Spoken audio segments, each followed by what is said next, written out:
Жыл басынан бері қаланың тәртіп сақшылары қала меншігіне, қоқыс жәшіктеріне, ойын алаңдарына залал келтірудің 175 дерегін анықтады. Оның ішінде 52-сі кәмелетке толмағандармен жасалды. Көбінесе бұл құқық бұзушылықтар халық аз қоныстанған жерлерде жасалады.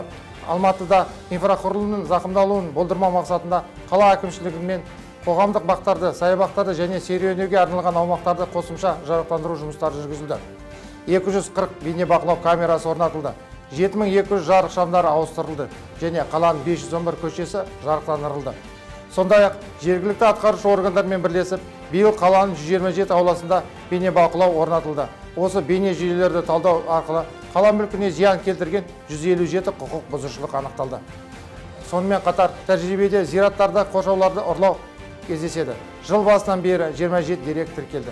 Осы қылмысты жасаған үшін 9 адам ұсталып, қылмыстық жауапкершілікке тартылды. Басқа қылмыстарды ашу мақсатында арнайы жедел топтары құрылды.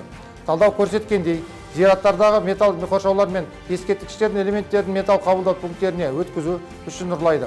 Түсті металдарды заңсыз қабылдаған үшін 13 азамат жауапкершілікке тартылды. Құрметті Алматы қаласының тұрғындары мен қонақтары, қала мүлкіне ұқыпты болуларыңызды шақырамыз. Мұндай іс-әрекетке жол берілмейді және жауапкершілік көзделген.